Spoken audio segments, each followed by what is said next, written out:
everyone, welcome back to the channel and welcome to Vlogmas number 2. Yes, I managed to do 2 videos in 2 days. It's pretty good going for me. Hopefully we'll make it to 25. So for this year's Vlogmas, I am doing a Vlogmas with a twist. We're going to be doing a Disney tip per day from December 1st to December 25th. And we're going to be talking about tips for Disney parks around the world. So traveling to Disney parks around the world.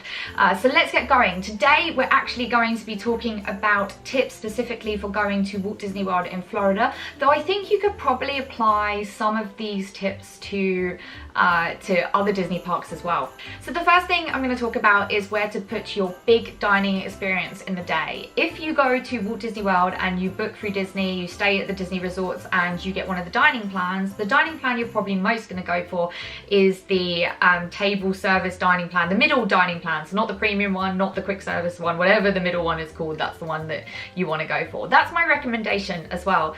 Disney has a bunch of really amazing sit-down table service restaurants. You want to make the most of them, so go for that middle one, and it's the right amount of food as well. Any more than that you won't be able to cope. It's a lot of food. So you've got all these table service credits. You have to book table service restaurants before you go because you want to get the best ones. You've got to book nice and early. So where do you put your table service reservations? Well, my biggest recommendation for where you put your table service reservation when you plan your day is to stick it right in the middle of the day and make it your lunch booking rather than your dinner booking. And the reason why is the Florida weather gets really hot, and halfway through the day you'll start to get really tired and extremely lethargic. And the best thing to do is to go and sit in a nice air-conditioned restaurant for a couple of hours, cool off, chill out, and just get all of your energy back with that delicious food and beverages that you'll get as part of your table service dining credit.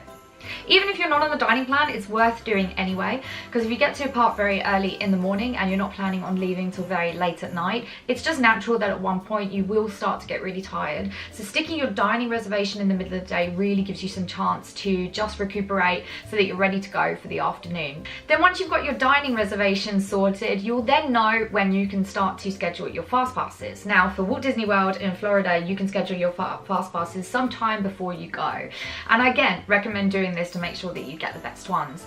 But if you do a lot of research, you'll find out that there are a couple of things that people say about when to book fast passes. So first of all, you get 3 fast passes that you can book in a day, and they all must be in the same park. So do you put your fast passes in the morning or do you put your fast passes in the afternoon? So there's a bunch of people which say that you should put them in the morning, and the reason why they say that is because you can only book further fast passes once you've used the ones that you already have booked. So say if I book my fast passes really late in the day, I'm not going to be able to book any more fast passes that day, or at least until I finish those really late ones. But by the time I finish them, there probably isn't going to be any more fast passes left.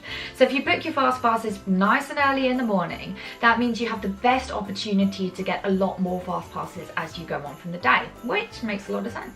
The other set of people say that you should book your fast passes at the height of the day, and the height of the day is usually around sort of 11 o'clock to 4 o'clock in the afternoon. This is the time where there are the most amount of people in the parks, and the parks are at their busiest. So if you've got fast passes booked, then you can make sure that you still have something to do. You don't have to stay in queues for a really long time, and you have a much more relaxed approach to the day. If you book fast passes for Walt Disney World before, you'll know that there are some fast passes that you can get for shows like Fantasmic. For Fantasmic, my recommendation is actually to go for one of the dining reservation booking things where you dine somewhere and then you get priority seating for Fantasmic. That's really good. The other thing that I find generally with shows that have fast passes is that they will always have fast passes left later on in the day. It's not a hard and fast rule, but they're most likely to have fast passes left later on in the day. So use your fast passes for early in the day or in the middle of the day, and then as soon as they're up, then book your fast passes for one of the shows like Fantasmic or any of the other evening spectaculars that have fast pass seating. My favourite thing to do is to stick my dining reservation at about 1 o'clock in the afternoon when the sun is really hot, so that I get out of the day, and put my fast passes around it. So I'll do a couple just before that dining reservation, and then maybe one just after. And the reason why I do this is because I find that the park is is sort of quiet enough in the mornings that I can just go on and off rides without really worrying about having to have fast passes. I get my fast passes during the time when the parks start to get busy. I have a nice chill out time in a restaurant, and I've got 1 or 2 when I come out of the restaurant when the park is still quite busy. After that, I can start to book more. So that's it for Vlogmas number 2. I don't know what we're doing for Vlogmas number 3 yet. We might do some snacks in Tokyo Disney Resort. That sounds pretty cool actually. There's some nice things to eat there. So we'll talk about that tomorrow. So thanks so much for watching. We'll see you on day 3. Okay, bye.